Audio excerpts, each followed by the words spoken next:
Hello everyone, my name is Taehyung Kim. In this presentation, I'm going to introduce my project MRI denoising and reconstruction using deep learning.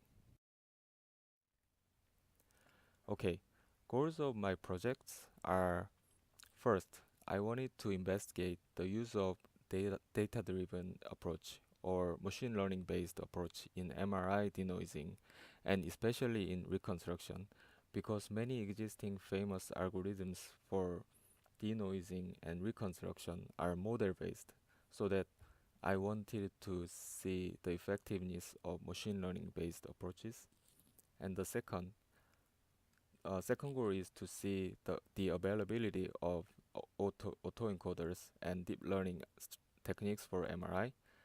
I've known the deep learning techniques and its powerfulness in many problems like classification, recognition, and denoising problems, but this is not very popular in MRI field. So I wanted to see if they are also powerful in MRI problems.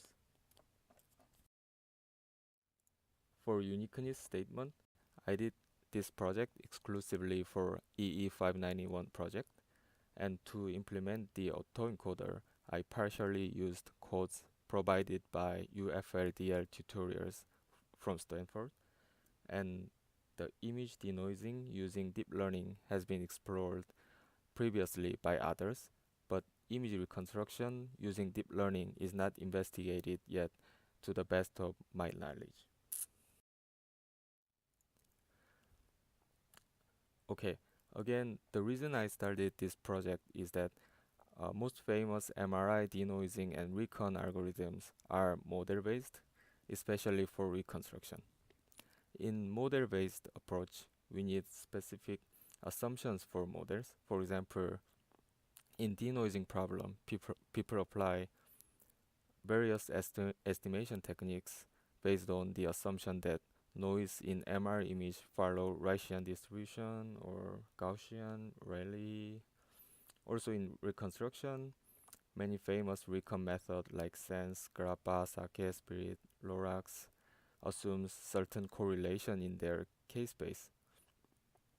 They performs very well if the assumption is met, but they fails they fail when these assumptions are not valid. However, the data-driven approaches does not require this kind of assumptions, so that we don't have to worry about whether noise is Rayleigh, Gaussian, or Rayleigh, as long as we have enough number of data.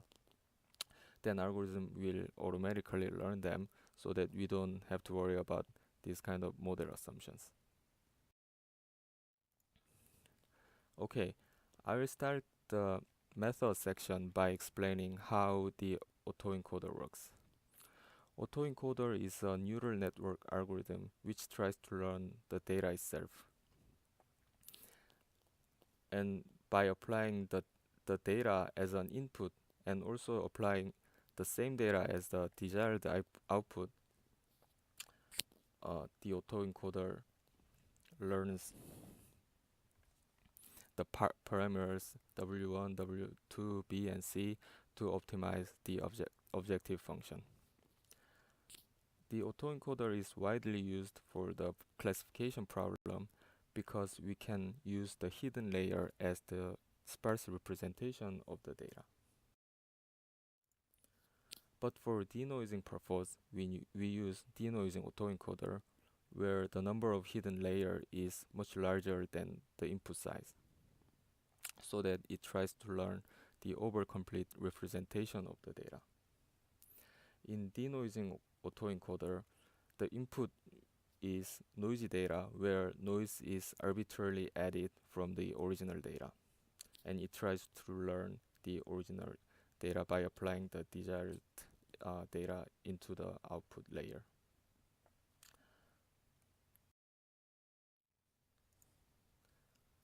And deep neural network is the stacked version of multiple autoencoders or denoising autoencoders.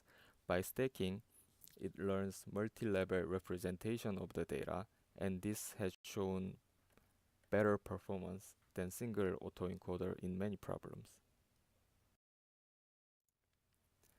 Now let's go to the denoising problem. this flowchart explains the procedure of denoising.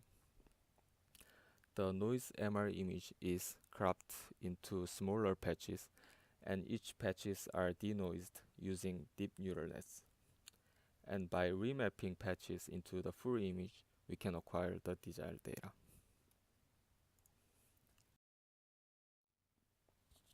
And the noise data is generated by adding two random Gaussian noise in real and complex parts of the K-space of ideal slice.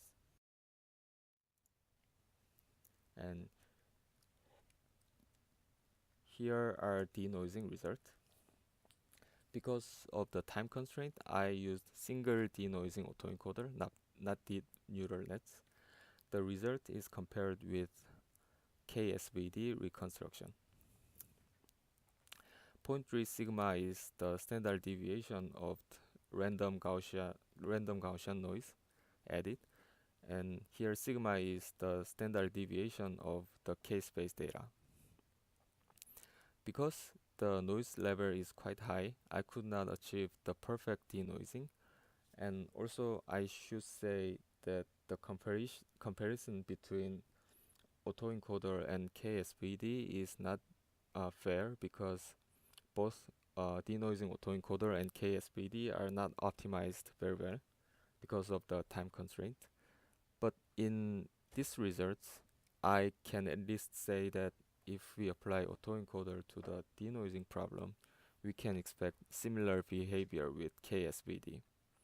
Also, if I use stacked denoising autoencoder, I mean neural nets, we can expect even better results. And this is the result with higher noise level, and we acquire similar results.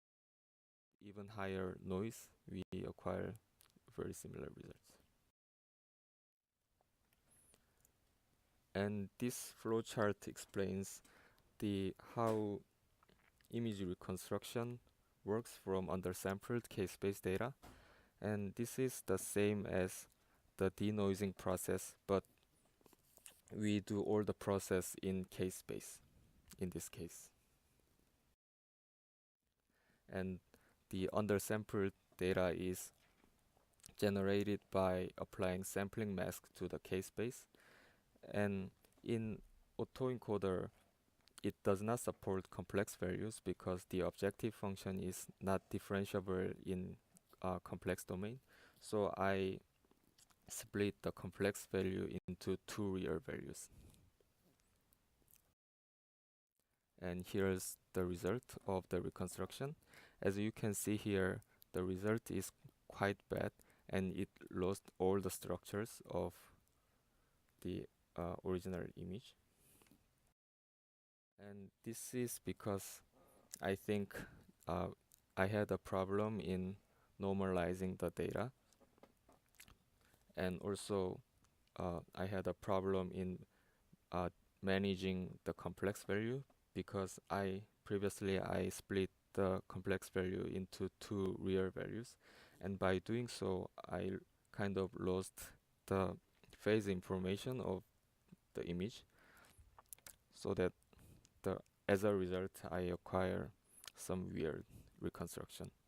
And in this problem, I have not considered multi-channel data. I used only single channel. But if I use multi-channel data, I expect I can acquire even better results. And from this project, I learned that the research requires time.